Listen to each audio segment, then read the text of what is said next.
Hello guys, I hope mko sawa, mnaendelea vizuri. Leo taenda kuwaonesha jinsi ya kupika keki ya kilo mbili ya kutumia mayai 8. Yes. Utajaribu, kama utaipenda utaenda nayo, kama utaipenda pia utaachana nayo. So taenda kuwatajia vitu ambavyo tutaenda kutumia. Keki inakuwa nzuri kiasi chake, ndio maana nikasema kuwa kama utaipenda utaenda nayo, kama hautaipenda pia utaiacha, lakini pia ukijaribu sio mbaya. Tutakuwa na Prestige gramu 600. Haya ni maziwa ya unga natumia maziwa ya unga, tachanganya na maji. Kwa nitaenda kuwatajia pia Prestige gramu 600, maziwa ya unga kiasi. Hii ni flavor kiasi chochote. Hii ni baking powder gramu 10. Haya ni mayai 8. Hii ni sukari gramu 400 na huu ni unga gramu 800. Taenda kuchanganya kama kawaida kwenye mixer yangu, lakini kama unatumia hand mixer ni utafanya tu process zile zile. Kisha weka kwenye mixer yangu, taenda kuweka sukari. Kumbuka Prestige ni gramu 600, sukari ni gramu 400. Sukari utaweka kulingana na wewe utakavyopenda au mteja anavyopenda. Kama anapenda sukari nyingi basi mwekee hata gramu 500. Utakoroga kama kawaida, koroga mpaka pale mchanganyiko wako wa sukari na Prestige utabadilika rangi, utakuwa nyeupe. Lakini pia uwe frothy, yani uwe mlaini.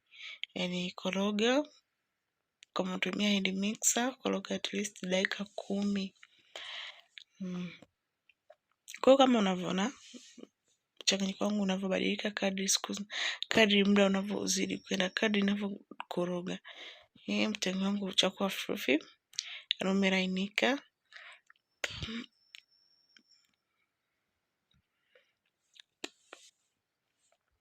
Taendelea kukoroga ili niendelee na process nyingine.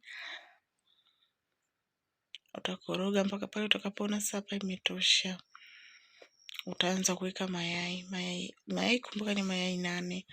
So utaweka yai moja mpaka mayai yote yaishi, kama kawaida tu kama process nyingine za kupikia keki. Ndio hivyo utafanya.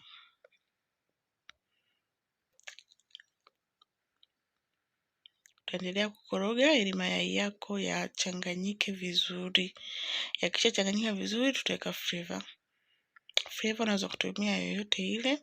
Flavor nimepima gramu 5 tu kwa kilo 2. Gramu 5 tu za flavor.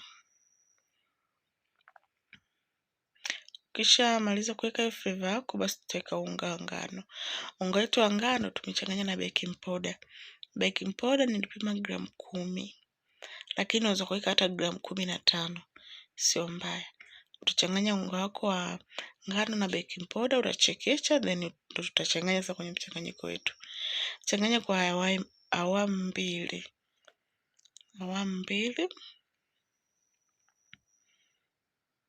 Then utachanganya hivyo kama kawaida pole. Na huu ndo wakati sasa ule wa kuweka maziwa sikupima kwa sababu niliweka pole, yani sikuweka maziwa yote kwa pamoja, hapana. Weka pole ili ukishaona mkorogo wako sasa umekuwa na uwepesi ule unaotakiwa, unaachia hapo. Lakini ukisema uweke maziwa yote kwa pamoja, inaweza ikapelekea kwamba mkorogo wako umekuwa mlaini kupitiliza kwa sababu maziwa yalikuwa mengi.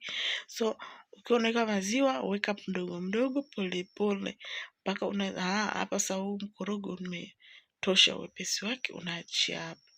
That's why sikupima maziwa. Na haya maziwa ya unga unachanganya na maji ya moto kiasi tu kulingana na maziwa yako. So hapo tayari na angalia tu una kusanya, unakusanya tu mkorogo wako ukae sehemu moja. Kama kuna sehemu unga bado kuchanganya na kama kawaida. Tatumia tini 2 za square inchi 8. Tini 2 za square inchi 8 ndo nitaokea keki yangu. Lakini unaweza kuokea keki kwenye tini yote ile, na nitabeki kwa moto wa 150 kwa dakika 50 au hata 60. Yes, nimetumia oven. Baada ya dakika 50 60, wewe beki mpaka pale keki yako itakapokuwa imeiva.